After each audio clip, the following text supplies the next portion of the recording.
This is the Impulsive Thinker Podcast, a show for high-achieving ADHD entrepreneurs. Together, we will inform and educate you about how to improve your self-awareness while developing systems, routines, and habits for conquering the entrepreneurial world. Here is your host, Andre Brisson. Have you ever been accused of being too sensitive? Why are you reacting that way? Just let it go. Have you ever felt immense tension or a buildup in your body that just want to explode all over every inch of your body? Well, I think that could be signs of rejection-sensitive dysphoria. Those are all experiences that I had over decades. And this week, talking with Dr. William Dodson about RSD, one of the doctors in the field for adult ADHD especially, is discussing and bringing to the forefront that this is actually an ADHD brain-related dysphoria. And it's very important to understand and explain because it has a lot to do with the emotional dysregulation portion of it.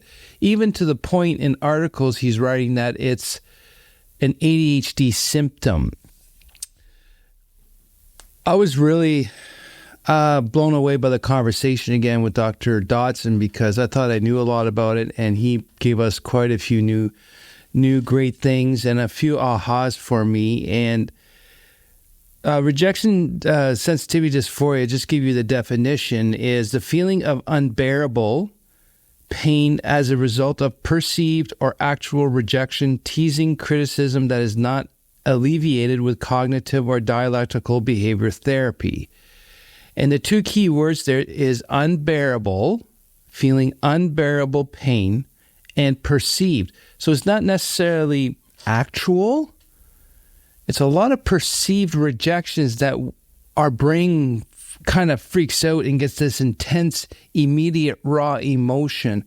And it hangs around for maybe a day. Sometimes to me, it's happened 2-3 days that it'll stick around. And it happens. And when I first heard about this in one of the podcasts that he did on the Attitude, ADDI-tude, Attitude webinar series, I pulled over on the side of the road to think about it, because when he opened up about it, defined it, gave some examples, it hit me like a bat in the side of the head, like ding, ding. Like, this makes so much sense to me. And I really learned a lot there. And I could see everything from the past about that. So, a few things I want to point out. He does believe that it's a brain-based dysphoria. Therefore, you really can't improve it. You can't get rid of it. And it's nothing wrong with you. It's just the way the brain works. I'm going to give it some time, but I do know it is a strength of mine at times because of that feeling, that intense feeling, you kind of get a little more empathetic, and I starting to use it more as a early warning sign about is there something going on, or right now what I've been really doing is actually, before I react or get that feeling to take control of me or becoming unbearable pain, is I'm checking if this was an actual rejection or perceived. And I will admit, over the last 40 years, rejection was very hard for me to get over. And I could look back and say, you know what? A lot of that rejection was all perceived, was all in my head. And now I'm checking that. And sometimes it's a big argument with me to say, hey, that was not an actual rejection. That was perceived. It's that little Andre reacting, feeling threatened, but there actually isn't a threat. And the one article I read says it's a manifestation of emotional dysregulation, and I'm going to agree with that. Majority, I would say, when uncontrolled, undiagnosed ADHD for me, the emotional dysregulation was definitely monitored, not monitored, but it was really controlled by the rejection sensitivity dysphoria. And just, I like saying this part, but dysphoria, like he says, it's a Greek word meaning unbearable. And the unbearable part is so true, is at the time you just want it over, you just want to get rid of it. And in the past, I'll tell you, the way I reacted to those was not good. I actually ended a lot of friendships and corporate relationships, client business relationships because of these perceived rejections. I would actually create stories to justify me getting rid of them before I, Andre, quote unquote, got rejected by them. And I could see that pattern all the way down to my childhood. Now, let's add the reinforcement of emotional neglect and the childhood trauma stuff, abandonment, emotional abandonment experiences from the childhood just amplifies the RSD. In my case, RSD is rejection sensitivity dysphoria. It's a really cool concept, and I think we all need to take a look at. And for me, the intense feeling comes first from my belly, comes up to my shoulders, and I tense up, and then it tends to fall down to my feet, and then finally to the end of my fingertips through my arms. And that's not fun, but it's immense, it's intense, and it's raw, and it's just a part of our brain. And since we live intense and passionate lives, and especially as entrepreneurs, we're definitely intense and passionate. When things are go, very, very stressful, or is going very, very well, it's amazing how all of a sudden this slight rejection just derails you and punches you on the side. It's like 5 people taking a right-left hook to you at the same time, but one in the head, one in the throat, one in the kidney, one in the back of the knee, and then the 5th one you don't even know where it hit because you just know it was 5. And that's just the reality of it. And knowing RSD is in my life and that it's my brain has changed a lot, and that awareness has helped me a lot.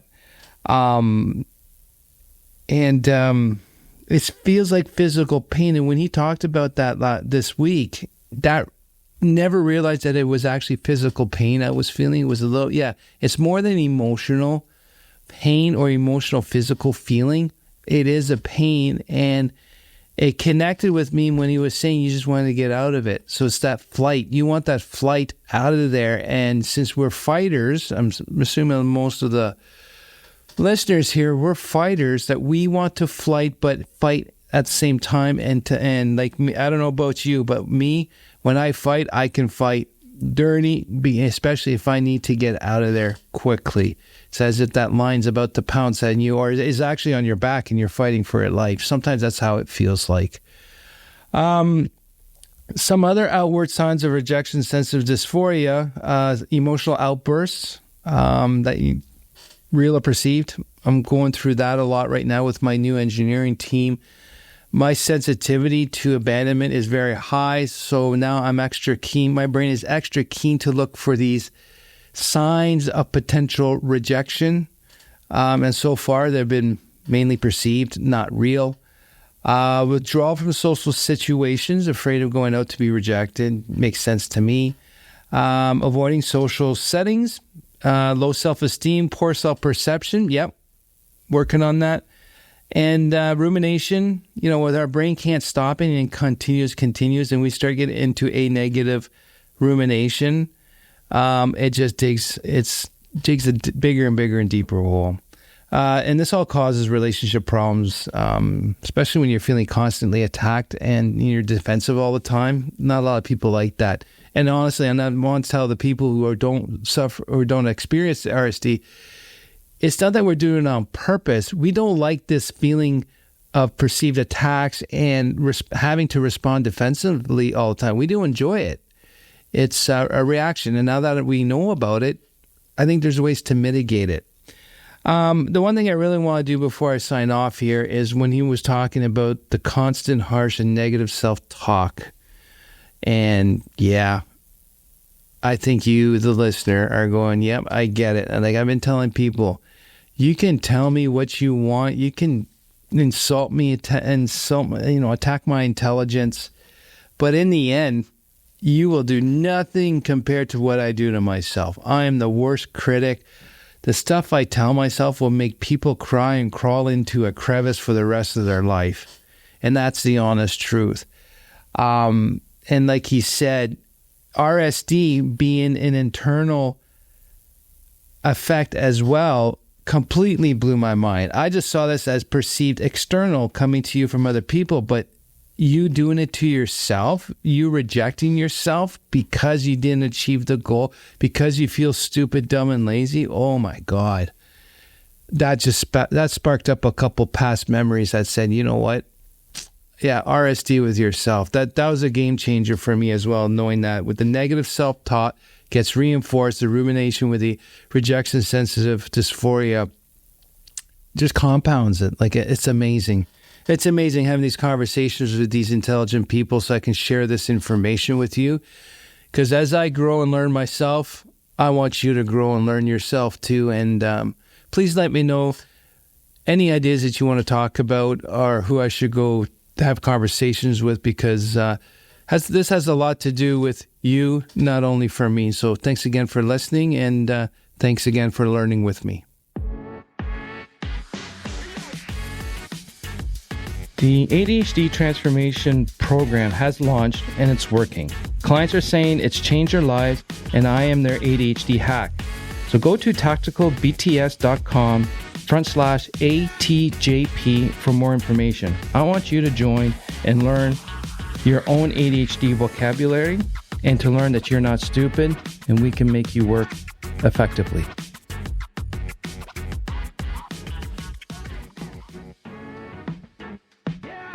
Thank you for listening to the Impulsive Thinker podcast. If you have a question, comment, or suggestion for the show, please visit theimpulsivethinker.com.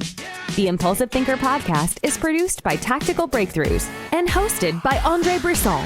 Remember, ADHD is only a part of you, not all of you.